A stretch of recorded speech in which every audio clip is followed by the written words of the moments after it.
నమస్తే, welcome to ANN news. నేను రాజశేఖర్. ప్రధానంగా డిసెంబర్ 9 నుంచి తెలంగాణ అసెంబ్లీ సమావేశాలు ప్రారంభం కాబోతున్నాయి. ఈ మేరకు మంత్రి పొంగులేటి శ్రీనివాసరెడ్డి స్పష్టతనిచ్చారు.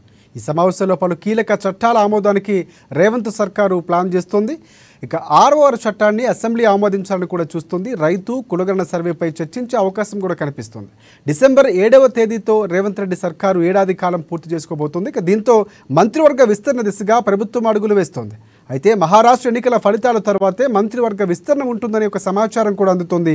మరొక వైపు పంచాయతీ ఎన్నికలపై కూడా కాంగ్రెస్ ప్రభుత్వం కసరత్తులు చేస్తోంది. త్వరలో సర్పంచ్ ఎలక్షన్స్ నిర్వహించాలని భావిస్తున్నట్లు కీలక సమాచారం అందుతోంది. ఇక ఇదే అంశానికి సంబంధించి పూర్తి అప్డేట్స్ అందించేందుకు మా ప్రతినిధి రాంబాబు మనకి ఫోన్ లైవ్లో సిద్ధంగా ఉన్నారు. సో చెప్పండి రాంబాబు.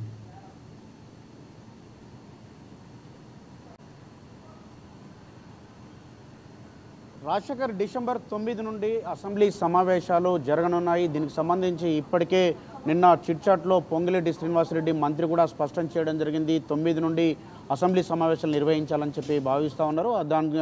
అదే రోజు ఇటు తెలంగాణ తల్లి విగ్రహాన్ని కూడా సెక్రటరీలో ఆవిష్కరించాలని చెప్పేసి భావిస్తున్నారు. దానికి సంబంధించి ఏర్పాట్లను కూడా ఇప్పటికే పూర్తి చేస్తున్నటువంటి పరిస్థితి. మొన్న మంత్రి కోమటిరెడ్డి కూడా ఈ యొక్క ఏర్పాట్లను కూడా పరిశీలించినటువంటి పరిస్థితి. మొత్తానికైతే రాష్ట్రంలో ఇక అనేక కార్యక్రమాలను చేపట్టుకుంటూనే మరొకవైపు విజయోత్సవాలను కూడా నిర్వహిస్తున్న నేపథ్యంలో ప్రభుత్వం తీసుకున్నటువంటి నిర్ణయాలు, తీసుకోబోయేటువంటి నిర్ణయాలు కూడా ప్రజల్లోకి తీసుకెళ్లేందుకైతే ఇప్పటికే ప్రజాపాలన విజయోత్సవ సభలను కూడా నిర్వహిస్తున్న నేపథ్యంలో ఇటు కాంగ్రెస్ కార్యకర్తలకు, అదేవిధంగా ఎమ్మెల్యేలు, ప్రజాప్రతినిధులకు అందరూ కూడా ప్రభుత్వం ఇటు పార్టీ నుండి ఆదేశాలు అయితే వెళ్ళడం జరిగింది. ప్రభుత్వం తీసుకున్నటువంటి ప్రతి కార్యక్రమాన్ని కూడా ప్రజల్లోకి తీసుకెళ్లాలని చెప్పి చేసినటువంటి పనులను చెప్పుకోలేకపోతున్నామని చెప్పేసి రాష్ట్ర ప్రభుత్వం భావిస్తోంది. అందులో భాగంగానే ఈ యొక్క ప్రచార కార్యక్రమాలను కూడా ముమ్మరం చేయాలని చెప్పి సాంస్కృతిక కార్యక్రమాలను కూడా ఆ యొక్క విభాగాలను కూడా ఉపయోగించుకోవాలని చెప్పేసి భావిస్తున్నది. ఈ యొక్క అసెంబ్లీ సమావేశంలో ప్రధానంగా ఇప్పటికే ధరణికి సంబంధించినటువంటి అంశం పైన పదే ఇప్పటికే ఇటు క్యాబినెట్లో అదేవిధంగా అసెంబ్లీలో కూడా చర్చించినటువంటి పరిస్థితి ఉన్నది. ఈ యొక్క ధరణిలో గతంలో జరిగినటువంటి తప్పిదాలను మొత్తం కూడా సవరించాలని చెప్పేసి రాష్ట్ర ప్రభుత్వం భావిస్తుంది. ధరణి కమిటీని కూడా ఏర్పాటు చేయడం జరిగింది. ఈ ధరణి కమిటీ కూడా అనేక సూచనలు చేయడం జరిగింది. 119 తప్పులను కూడా ఇక్కడ ధరణి కమిటీ అయితే గత ప్రభుత్వం తీసుకున్నటువంటి ధరణిలో 119 తప్పులను కూడా గుర్తించినటువంటి పరిస్థితి ఉన్నది.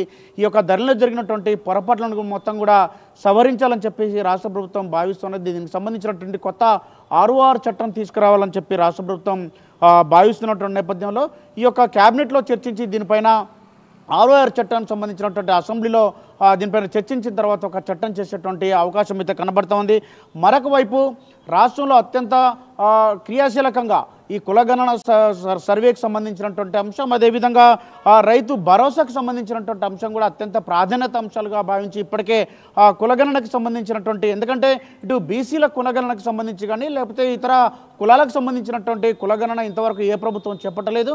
ముఖ్యంగా కులగణన అయితే దేశంలో ముఖ్యంగా 1931లో ఇటు బ్రిటిష్ ప్రభుత్వం అప్పుడున్నటువంటి స్వాతంత్రం రాకముందు చేసినటువంటి ఈ యొక్క కులగణనే పరిగణలోకి తీసుకున్నటువంటి నేపథ్యంలో ఇప్పటి వరకు ఏ ప్రధాని కానీ లేకపోతే భారతదేశంలో ఉన్నటువంటి ప్రభుత్వాలు వచ్చినటువంటి అప్పుడున్నటువంటి ఏ ప్రభుత్వం కానీ ఇప్పుడున్నటువంటి బీజేపీ ప్రభుత్వం కానీ ఈ యొక్క కులగణన చేపట్టినటువంటి దాఖలాలు లేవు. మరొకవైపు రాష్ట్రంలో కూడా ఏ ప్రభుత్వం కూడా కులగణన చేసినటువంటి పరిస్థితి లేదు. కాబట్టి ఈ కులగణనకు సంబంధించి దాంతోపాటుగా విద్యా, ఉపాధి, ఆర్థిక సర్వేలను కూడా చేపడుతున్న నేపథ్యంలో ఈ యొక్క మొత్తం సమాచారాన్ని కూడా పబ్లిక్ డొమైన్లో ఉంచాలని చెప్పేసి రాష్ట్ర ప్రభుత్వం భావిస్తున్నది. మరొకవైపు కులగణన చేపట్టిన తర్వాత ఎన్నికలకు వెళ్ళాలని చెప్పేసి, అంటే స్థానిక సంస్థల ఎన్నికలు నిర్వహించాలని చెప్పి భావిస్తున్న నేపథ్యంలో ఇప్పటికే ఇటు బీసీ సంఘాలు కూడా కులగణన చేపట్టిన తర్వాతనే ఇటు ఎన్నికలకు వెళ్ళాలని చెప్పి కోరినటువంటి నేపథ్యంలోనే రాష్ట్ర ప్రభుత్వం కూడా కులగణన చేపడుతోంది. అత్యంత ప్రతిష్టాత్మకంగా నిర్వహిస్తున్నటువంటి ఈ కులగణన కూడా ఇప్పటికే 90% వరకు కూడా పూర్తయినట్టు తెలుస్తూ ఉన్నది. ఈ కులగణన పూర్తయిన తర్వాత ఇప్పటికే డెడికేషన్ కమిటీ కూడా వేసినటువంటి నేపథ్యంలో ఈ యొక్క డెడికేటెడ్ కమిషన్ కూడా ఈ యొక్క స్థానిక సంస్థల ఎన్నికల్లో రిజర్వేషన్లకు సంబంధించినటువంటి అంశంలో డెడికేటెడ్ కమిషన్ కూడా పనిచేస్తూ ఉన్నది. ఈ యొక్క రిజర్వేషన్ల అంశం పైన కూడా ఈ యొక్క డిసెంబర్ వరకు కూడా పూర్తి చేసి ఇక ప్రభుత్వానికి నివేదిక ఇచ్చిన తర్వాత ఈ యొక్క స్థానిక సంస్థల ఎన్నికల్లో బీసీలకు సంబంధించినటువంటి రిజర్వేషన్ల ప్రక్రియను కూడా చేపట్టి ఎన్నికలకు వెళ్ళాలని చెప్పేసి భావిస్తున్నది. ఈ స్థానిక సంస్థల ఎన్నికలకు వెళ్లేలోపే ఇక ఆసరా పెన్షన్లను ఇవ్వాలని చెప్పేసి రాష్ట్ర ప్రభుత్వం భావిస్తున్నది.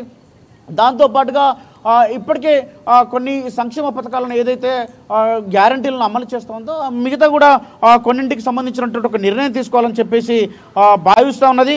దాంతోపాటుగా ఈ యొక్క రైతు భరోసా పైన ఇప్పటికే రాష్ట్ర ప్రభుత్వం సబ్ కమిటీని కూడా వేయడం జరిగింది. ఎవరికి రైతు భరోసాను ఇవ్వాలని చెప్పే దానిపైన ఇప్పటికే సబ్ కమిటీ రాష్ట్ర ప్రభుత్వానికి ఒక నివేదికను పూర్తి చేసి ఇవ్వాలని చెప్పేసి భావిస్తున్న నేపథ్యంలోనే ఈ యొక్క సబ్ కమిటీ తీసుకున్నటువంటి నిర్ణయం మేరకు రాష్ట్ర ప్రభుత్వం కూడా దీనిపైన మరొకసారి క్యాబినెట్లో చర్చించి ఈ యొక్క రైతు భరోసాను ముఖ్యంగా గత ప్రభుత్వం ఇక్కడ భూమి లేనటువంటి వాళ్ళు రికార్డులలో నమోదు చేసుకొని కూడా ఈ యొక్క రైతు భరోసాను తీసుకున్నారని చెప్పి సేద్యంలో లేనటువంటి భూములకు కూడా రైతు భరోసాను తీసుకున్నారని చెప్పేసి ఆరోపణలు ఉన్నటువంటి నేపథ్యంలో ఈ యొక్క రైతు భరోసాను కూడా ఎవరైతే రైతులు నికార్సైనటువంటి రైతులకు ఇవ్వాలని చెప్పేసి కాంగ్రెస్ సర్కార్ భావిస్తున్న నేపథ్యంలో రైతు భరోసాను కూడా ఇవ్వాలని చెప్పి రాష్ట్ర ప్రభుత్వం భావిస్తున్నది. మరొకవైపు మంత్రివర్గ విస్తరణ కూడా చేపట్టాలని చెప్పి భావిస్తున్న నేపథ్యంలో మహారాష్ట్ర ఎన్నికలు అంటే రేపు ఎన్నికల ఫలితాలు వస్తున్నాయి. ఈ ఎన్నికల ఫలితాల తర్వాత ఈ యొక్క మంత్రివర్గ విస్తరణ కూడా చేపట్టాలని చెప్పేసి భావిస్తున్నది. మంత్రివర్గాన్ని కూడా ఇప్పటికే 6 ఖాళీలు ఉండడంతో ఇప్పటికే కొన్ని శాఖలు కీలకమైనటువంటి రాంబాబు మంత్రివర్గంలో ఎవరెవరికి అవకాశాలు దక్కే అవకాశం కనిపిస్తుంది? సామాజిక వర్గ సమీకరణలు చాలా కాంగ్రెస్ పార్టీ చూస్తున్నటువంటి పరిస్థితి కనిపిస్తోంది. ఇప్పటికే దానికి సంబంధించి ఏఐసిసి పెద్దలను కూడా ముఖ్యమంత్రి రేవంత్ రెడ్డి కలవడం జరిగింది. ఈ యొక్క మహారాష్ట్ర ఎన్నికల ఫలితాల తర్వాత అదేవిధంగా ఈ యొక్క స్థానిక సంస్థల ఎన్నికలకు వెళ్లే ముందు యొక్క మంత్రివర్గ విస్తరణ ఉండాలని చెప్పి రాష్ట్ర ప్రభుత్వం భావిస్తున్న నేపథ్యంలో దీనిపైన దృష్టి సారించింది. మరొక వైపు ఈ యొక్క పంచాయతీ ఎన్నికల్లో గెలవాలంటే ఇచ్చినటువంటి హామీలు అమలు చేసినటువంటి హామీలు కూడా వీటన్నిటిని కూడా ప్రచారం చేయాలని చెప్పి ఇప్పటికే ప్రజాపాలన విజయోత్సవ కార్యక్రమాలు నిర్వహిస్తున్న నేపథ్యంలో వీటన్నిటిని కూడా తీసుకెళ్లాలని చెప్పేసి రాష్ట్ర ప్రభుత్వం భావిస్తున్నది. ముఖ్యంగా గత ప్రభుత్వం నీళ్లు నిధులు నియామకాల పేరుతో ఇటు తెలంగాణ ప్రజలను మోసం చేసిందని చెప్పి ఇప్పటికే గత ప్రభుత్వం 10 ఏళ్ల కాలంలో కూడా 50,000 ఉద్యోగాలు ఇవ్వలేదని చెప్పి కాంగ్రెస్ సర్కార్ మాత్రం 10 నెలల్లోనే 50,000 ఉద్యోగాలు ఇచ్చిందని చెప్పి ఇది ప్రజలకు తీసుకెళ్లాలని చెప్పేసి రాష్ట్ర ప్రభుత్వం భావిస్తున్నది. మరొక వైపు ఇటు గ్యారంటీలు ఏదైతే 6 గ్యారంటీలు ఇచ్చిందో 6 గ్యారంటీలకు సంబంధించినటువంటి ఉచిత విద్యుత్తుకు సంబంధించినటువంటి 200 యూనిట్ల ఉచిత విద్యుత్ కానీ 500 రూపాయలకే గ్యాస్ సంబంధించినటువంటి కానీ లేకపోతే మహిళలకు ఉచిత బస్సు సౌకర్యం ఇలాంటి అనేక కార్యక్రమాలకు సంబంధించినటువంటి అన్నింటినీ కూడా ప్రజల్లోకి తీసుకెళ్లాలని చెప్పేసి భావిస్తున్నది. ఇందిరమ్మ ఇళ్లకు సంబంధించినటువంటి అంశంలో కూడా ఎక్కడ కూడా రాజకీయాలకు తావు లేకుండా ఈ యొక్క ఇళ్లను ప్రతి ఒక్కరికి కూడా అర్హులైనటువంటి వాళ్ళకి ఇవ్వాలని చెప్పేసి భావిస్తున్నది. మరొక వైపు ఇటు హరీష్ రావుకు సంబంధించినటువంటి కొండపోచమ్మ సాగర్ దగ్గర 13 ఎకరాలు ఈ కొండపోచమ్మ సాగర్కి ఏదైతే భూ సేకరణ జరిగిందో ఈ భూసేకరణలో 13 ఎకరాల వరకు కూడా హరీష్ రావు కబ్జా చేశారని చెప్పి ఆరోపణలు వస్తున్నటువంటి నేపథ్యంలో ప్రభుత్వం దానిపైన దృష్టి సారించింది.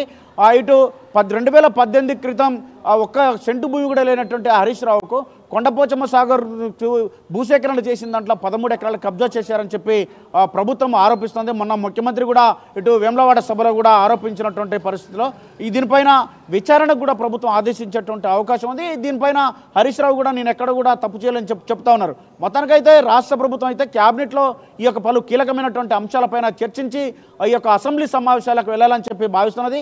అసెంబ్లీ సమావేశాల ప్రారంభం రోజు దాన్ని వాయిదా వేసుకొని సాయంత్రం జరిగేటువంటి ప్రజాపాలన విజయోత్సవ కార్యక్రమాలు ఏదైతే సోనియా గాంధీ పుట్టినరోజు సందర్భంగా ఆ యొక్క విజయోత్సవ సభలు నిర్వహించాలని చెప్పి భావిస్తున్న సంవత్సరం పూర్తయినటువంటి సందర్భంలోనే ఈ యొక్క తెలంగాణ తల్లి విగ్రహాన్ని కూడా సెక్రటేరియట్లో సాయంత్రం ముఖ్యమంత్రి రేవంత్ రెడ్డి చేతుల మీదుగా ఆవిష్కరించబోతున్నారు. మొత్తానికైతే ఈ యొక్క 9 తారీఖు నుండి అయితే అసెంబ్లీ సమావేశాలు ప్రారంభం కాబోతున్నాయి. Rajasekhar right thanks for updates Rambabu.